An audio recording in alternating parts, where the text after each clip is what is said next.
Essayons donc de reprendre là où nous en étions restés, à savoir sur l'idée d'une définition provisoire, en tous les cas, du droit et de la justice. Et essayons de commencer par essayer de définir la justice. Tâche évidemment éminemment difficile, dont il ne faut pas d'ailleurs attendre plus que nous ne pouvons donner, puisque la justice, me semble-t-il, est de toute façon toujours en question, toujours en débat, et bien malin celui qui prétendrait avoir réussi à en faire le tour. Mais en même temps, puisque Platon prétend et pense que les philosophes sont ceux qui sont capables de voir, et soyons modestes, d'entrevoir ce que pourrait être la justice, eh bien nous ne pouvons pas non plus complètement reculer devant l'exercice. Donc essayons de le faire et essayons de nous demander, mais tiens, comment pourrait-on définir la justice ? La première chose à penser, c'est peut-être que d'une certaine façon, et je crois que là l'œuvre de Camus est importante, je pense notamment à ses fameuses lettres à un ami allemand qu'il rédigea pendant la guerre de 40, juste avant la libération, à un soldat qui était enrôlé dans l'armée nazie. Eh bien, peut-être que Camus nous permet de comprendre qu'il n'y a peut-être pas besoin d'attendre le message d'Antigone, il n'y a peut-être pas besoin de s'interroger sur la possibilité d'une justice éternelle décidée par les dieux pour peut-être réussir à dire quelque chose de la justice. Il est clair que Camus est absolument athée, comme d'ailleurs son ami allemand, puisque dans la 4e lettre, il remarque qu'il partage au moins cette idée qu'il n'existe pas de raison supérieure au monde et qu'en réalité le ciel est vide, et donc qu'il n'y a pas, contrairement à ce que pouvait penser Antigone, il n'y a pas de loi non écrite. Mais néanmoins, cela ne décourage pas Camus parce que précisément s'il n'y a pas de loi non écrite, alors nous pourrions penser qu'en réalité il n'y a pas d'autre justice que les lois votées par les hommes. En d'autres termes, si il n'y a pas de loi non écrite, s'il n'y a pas de loi ou de raison supérieure dans le ciel des idées, eh bien alors ça veut dire que la loi se fait dans les parlements, que la loi n'est jamais que la loi positive, c'est-à-dire les lois faites par les hommes, et que, pour reprendre l'histoire d'Antigone, Créon peut bien faire les lois qu'il veut, puisque de toute façon jamais il n'empiétera sur le domaine des dieux, puisqu'il n'y a pas de domaine des dieux et qu'il n'y a pas de loi non écrite. De ce point de vue-là, on pourrait dire que d'une certaine façon, le régime nazi, ou en tous les cas Hitler, c'est un peu l'incarnation moderne de Créon, c'est-à-dire l'incarnation de ce pouvoir politique qui estime qu'il peut légiférer absolument sur toute chose, puisqu'il ne mord sur les prérogatives de personne, il ne marche sur les plates-bandes de personne, et certainement pas sur les plates-bandes des dieux, puisqu'il n'y a pas de dieu. Voilà, donc Camus, de ce point de vue-là, est absolument d'accord avec le soldat nazi. On ne peut pas faire référence à une raison supérieure. Ceci dit, c'est là ce qui est extraordinaire dans l'œuvre de Camus, d'une certaine façon, et qui en fait tout l'intérêt aujourd'hui, où nous vivons nous aussi dans des temps finalement où l'athéisme a grandement gagné du terrain, eh bien c'est que ce vide du ciel, ce ciel vide, cette absence de loi non écrite ne veut absolument pas dire que tout est permis. Voilà, en d'autres termes, si l'on repense à cette phrase des possédés de Dostoïevski qui fait dire à Kirillov, le modèle même du révolutionnaire athée, qui lui fait dire « si Dieu n'existe pas, tout est permis », sentence ou en tous les cas principe que semblent reprendre les nazis, ou en tous les cas l'ami allemand de Camus, puisque Camus lui reproche évidemment d'avoir transformé ou d'avoir plutôt mobilisé les lois pour commettre les crimes les plus infâmes, eh bien, malgré tout, Camus, lui, décrète que le contraire, c'est-à-dire qu'il part d'un autre principe qui est le suivant, ce n'est pas parce que Dieu n'existe pas que tout est permis. Ou, pour le reprendre sous une forme plus peut-être mieux arrangée, si Dieu n'existe pas, eh bien, tout n'est pas permis pour autant. Alors, évidemment, ça pose un sérieux problème, parce que ça veut dire que Camus est en train de revendiquer ou d'affirmer ou de soutenir l'existence d'une justice, mais une justice qui ne tomberait pas du ciel, une justice qui ne serait pas inscrite dans le ciel des idées, qui ne serait pas la prérogative divine. Alors, évidemment, où va-t-il chercher cette justice? Parce que s'il n'y a pas 36 façons de la penser, si ce n'est pas Dieu qui fait la justice, eh bien, ça ne peut être que les hommes qui en décident. Ce qui est vraiment intéressant dans l'œuvre de Camus, c'est précisément ce fond d'accord avec le nazi qui conduit finalement à une opposition absolument radicale. Certes, il n'y a pas de Dieu, certes, ce sont bien les hommes qui décident de la justice, mais précisément, ils n'en décident pas au sens où le nazi ou le régime nazi le préconise. Parce que l'analyse de Camus va être absolument différente. L'analyse de Camus va partir de quelque chose qui est que les hommes n'ont finalement pas besoin de la divinité, ils n'ont pas besoin qu'il existe des dieux pour eux-mêmes mettre du sens dans le monde. On sait que l'une des grandes prérogatives de l'ordre religieux, c'est précisément d'attribuer un sens à l'existence, puisque les hommes se retrouvent invités à essayer de passer au mieux leur existence sur Terre pour rejoindre d'une certaine façon, et selon les religions ça change un peu, mais la destination reste la même, pour rejoindre et partager une certaine forme de vie avec les dieux, ou en tous les cas une condition d'existence assez proche de celle des dieux. Voilà le sens de la vie humaine tel qu'il est tracé à partir du moment où il y a des dieux, puisque de fait les dieux ne peuvent pas se désintéresser absolument des hommes, ils ne peuvent qu'inviter à leur ressembler. Et donc ressembler aux dieux, c'est un petit peu ça le sens de l'existence. Or, il va de soi que si vous supprimez l'existence des dieux, vous supprimez logiquement, naturellement, le sens de l'existence. Et il n'y a plus d'autre sens dans l'existence que l'existence même de l'animalité, c'est-à-dire de la loi du plus fort dans laquelle vivent les animaux et qui règne absolument partout dans la nature. C'est pourquoi l'analyse de la nature peut, la plupart du temps, s'exercer par une mécanique, voilà, qui étudie évidemment la distribution et le jeu des forces entre les différentes choses ou les différents éléments. Donc l'alternative, elle semble être là où les dieux fixent un sens à l'existence des hommes, ou alors il n'y a pas de Dieu et il n'y a plus d'instance pour fixer un sens à l'existence des hommes, et du coup les hommes retombent dans leur animalité, c'est-à-dire qu'ils ne sont que des animaux un peu plus évolués, un peu plus intelligents, et pour ne fâcher personne, disons simplement qu'ils ont un cerveau un peu plus complexe, ou qu'ils ont un peu plus de connexion neuronale. Voilà, mais ça ne les extrait pas de la loi de la nature, qui est la loi du plus fort. Or, je crois que l'intelligence et l'intuition de Camus est ici formidable, parce que Camus va précisément s'opposer à cela. Il va dire, mais ça n'est pas parce que les dieux ne fixent plus le sens de l'existence des hommes que le sens a disparu du monde. Alors ça, c'est une affirmation assez extraordinaire de la part de Camus, parce qu'elle veut dire qu'en réalité, qu'il y a peut-être un sens ou une exigence de sens qui surgit d'un ailleurs que des dieux.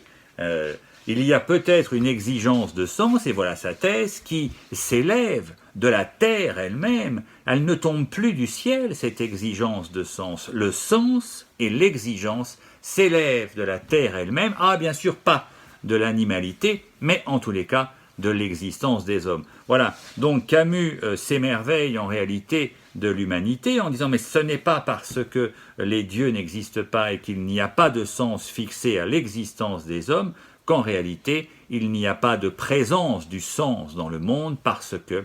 sur Terre et dans le monde, il y a au moins un être pour lequel il y a du sens et pour lequel le sens se pose et se présente comme une exigence, et cet être, c'est l'homme. Donc, ce sens qui s'élève de la Terre, il grandit en réalité au cœur de la conscience des hommes. Et c'est bien à partir de cela qu'il va falloir que nous tentions de repenser la question de la justice, non plus comme une instance, une valeur ou une définition éternelle qui s'imposerait du sommet du ciel, mais en réalité comme quelque chose qui grandit au cœur de la conscience des hommes et qui, par là, mérite sans doute d'être respecté ou en tous les cas entendu. Et peut-être qu'à partir du moment où l'on reconnaît qu'il y a malgré tout dans le monde une exigence de sens qui surgit, qui s'élève de la terre et de la conscience des hommes, eh bien, ça suffit pour répondre à cette formidable question que nous entrevoyons tout à l'heure, à savoir, ça n'est pas parce que Dieu n'existe pas que tout est permis. Nous verrons. Comment donc pouvons-nous repenser la justice à partir de cette exigence de sens que Camus dévoile dans cette lettre à un ami allemand? Eh bien, il faut repartir, me semble-t-il, de ce qu'est une exigence de sens et réfléchir 2 secondes à ce qu'est la question du sens. Le sens, c'est d'abord et avant tout une direction. Voilà. Donc, il faut se rappeler que lorsque les dieux fixaient le sens de l'existence des hommes, lorsqu'ils intervenaient dans le monde pour fixer le sens de la vie des êtres humains, eh bien, ils leur donnaient d'abord une direction. Voilà, la direction était d'ailleurs assez simple. Les dieux sont parfaitement heureux et ils invitent par là même les hommes à essayer de l'être à leur tour. Et pour que les hommes soient évidemment heureux, eh bien, il faut qu'ils obéissent un peu à la loi divine et qu'ils s'efforcent finalement dans leur vie, qu'ils s'efforcent tout simplement de bien vivre. Voilà. Et ceux qui réussiront à bien vivre, eh bien, rejoindront les îles bienheureuses où ils pourront goûter un peu la vie et l'existence même des dieux, où ils seront libérés finalement de cette vallée de larmes dont nous parle la Bible. Et c'est vrai que pour les religions, ces îles bienheureuses prendront assez rapidement la figure du paradis. En d'autres termes, l'existence a un sens parce que nous traversons en cette vie des moments difficiles, il y a la mort, il y a la maladie, il y a tout ce que vous voudrez, et au-delà, eh bien, il y a une béatitude qui attend ceux qui réussiront à bien vivre. Donc, il y a un sens dans l'existence lorsque les dieux, par leur simple existence même, posent comme une polarisation vers laquelle nous pouvons nous élever, vers une direction que nous nous efforçons d'emprunter et ultimement une destination que nous nous efforçons de rejoindre. Sauf que, évidemment, ce n'est pas parce que, voilà la position de Camus qui surgit, ça n'est pas parce que les dieux disparaissent, ce n'est pas parce que le ciel se vide que les larmes s'en trouvent immédiatement séchées. En d'autres termes, notre existence ne change pas de nature parce que les dieux disparaissent, la mort reste présente, la maladie également, les chagrins, les peines, les ennuis, les emmerdements, les épidémies, tout ce que vous voudrez. Évidemment, tout ça reste absolument présent et bien sûr, puisque cela reste présent, il y a une exigence de sens et de justice. Du coup, le sens vient se confondre avec la justice, ou l'exigence de sens vient se confondre avec l'exigence de justice, parce que bien évidemment, ces larmes que nous versons, ces moments difficiles de l'existence, eh bien, si la justice consiste à n'être pas puni pour ce qu'on n'a pas fait, eh bien, le moins que l'on puisse dire, c'est que tous ces maux, toutes ces larmes que nous versons sur la terre et pendant notre séjour sur la terre, eh bien, nous ne les avons pas fondamentalement méritées. Qu'avons-nous fait pour mériter un tel sort? Il va de soi qu'il y a là quelque chose qui réclame une réparation, qui réclame une compensation. Voilà l'exigence de sens telle que Camus nous en parle. Finalement, les hommes ne peuvent pas accepter, c'est ça qui est intéressant chez Camus, les hommes ne peuvent pas accepter le pessimisme schopenhauerien. Schopenhauer disait, voyant la condition humaine et voyant la misère de la condition humaine, voyant donc l'impossibilité du bonheur parce qu'il n'y avait pas de Dieu, Schopenhauer recommandait tout simplement aux hommes de sortir du jeu. Voilà, il n'y a pas moyen d'être heureux sur cette terre. L'existence est une vallée de larmes, un moment qu'il faut supporter mais dont il n'y a pas vraiment grand-chose de bon à attendre. Il invitait donc l'humanité à mettre fin à ce jeu où elle ne fait que perdre. Voilà, personne ne souhaite prolonger une partie qu'il ne peut pas gagner. En d'autres termes, eh bien, puisque les hommes de toute façon sont perdus d'avance sur cette terre et dans leur existence, puisqu'aucun bonheur ne pourra jamais venir les récompenser de leurs efforts, mais que de toute façon ils seront systématiquement récompensés par la maladie et la mort, ce qui n'est franchement pas une récompense, eh bien, il vaut mieux arrêter de jouer. Voilà la position du pessimisme schopenhauerien. Mais Camus n'est justement pas d'accord avec Schopenhauer, parce que il y a chez Camus une formule absolument admirable qui, je crois, mérite que nous nous penchions sur son œuvre et que nous écoutions un peu ce qu'il a à nous dire, tant il y a peut-être dans son œuvre quelque chose dont nous aurions absolument besoin actuellement. Eh bien, Camus dit, mais la justice et l'exigence de justice des hommes, les hommes peuvent y répondre. Et ils peuvent y répondre parce qu'ils peuvent, et la formule est admirable, ils peuvent créer du bonheur. Voilà. Et Camus s'y emploie. Il dit, mais je vais créer du bonheur, voilà le sens que je peux donner à mon existence, voilà comment je peux répondre à mon exigence de sens, je peux créer du bonheur et m'efforcer dans le monde de faire reculer le malheur. Alors évidemment, on ne fait pas toujours reculer la maladie, mais il va montrer dans ce magnifique roman, La peste, que bien sûr que si, on peut faire reculer la maladie, alors on ne peut pas faire reculer la mort non plus. Indéniablement, nous devrons bien finir par mourir, mais malgré tout, on peut, dans cette vallée de larmes, contribuer à les sécher, contribuer à sécher les larmes de nos semblables, et non pas les provoquer, et non pas les multiplier, et non pas les endurcir non plus. Voilà, donc on peut créer du bonheur pour faire reculer le malheur, et il y a là l'exigence même de sens que nous pouvons donner à notre vie, parce que cette exigence de sens qui se confond avec l'exigence de justice, eh bien en réalité elle consiste à essayer de faire en sorte de rétablir par nous-mêmes les plateaux de la balance. En d'autres termes, si la justice consiste à n'être pas punis pour des crimes que nous n'avons pas commis, eh bien nous n'avons pas commis les crimes qui méritent que nous souffrions sur cette terre, du moins c'est ce que pense Camus. À partir de ce moment-là, eh bien il faut essayer de mettre dans la balance autre chose que de la maladie et de la mort, autre chose que du malheur, en d'autres termes. Voilà pourquoi il ne peut pas être d'accord avec Schopenhauer, et la seule chose que l'on peut mettre dans la balance à la place du malheur, eh bien c'est évidemment du bonheur. Voilà pourquoi la conception de la justice de Camus revient à dire, mais rien ne nous prédestine au malheur, nous pouvons, à condition que nous nous engagions à le faire, nous pouvons créer du bonheur sur cette terre, créer du bonheur pour nos semblables et essayer de partager avec eux un peu de bonheur, un peu de notre bonheur. Et donc, il faut revenir vers une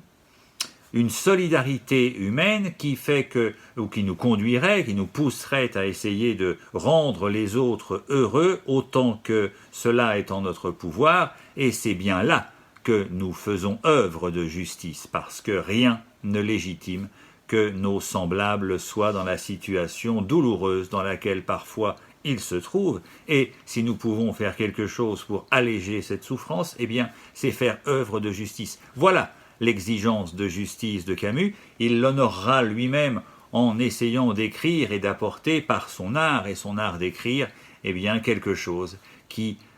puisse compenser auprès des hommes, et en tous les cas dans le cœur et la conscience de ses semblables, le sentiment qui pèse sur chacun d'entre nous, qui pèse sur toutes nos épaules, le sentiment tragique de cette existence que nous trouvons bien souvent injuste, parce que nous n'avons pas mérité d'une certaine façon d'être traités comme nous le sommes. Eh bien, à ce moment-là, il nous appartient d'essayer de renverser la dynamique de ce malheur en créant du bonheur. Voilà, je crois, une première approche de la justice qui est absolument intéressante chez Camus et qui nous sort de l'alternative un peu stérile, alternative de Kirillov, qui consistait à dire si Dieu n'existe pas, tout est permis, l'alternative même de Créon à laquelle s'opposait Antigone, mais justement, si les dieux n'existent pas, si nous ne croyons plus en Dieu, eh bien, si nous ne pouvons plus reprendre à notre compte le discours d'Antigone, nous ne sommes pas pour autant condamnés à subir celui de Créon, parce que nous pouvons tendre l'oreille au discours de Camus et redécouvrir en nous-mêmes aussi qu'évidemment, nous sommes tous des créateurs potentiels de bonheur, et que cette création de bonheur que nous pourrions dans laquelle nous pourrions entrer et à laquelle nous pourrions consacrer notre vie pour essayer de soulager un peu l'existence de nos semblables, eh bien personne n'est exclu personne n'est tenu en dehors ou à l'écart de cette possibilité de création de bonheur.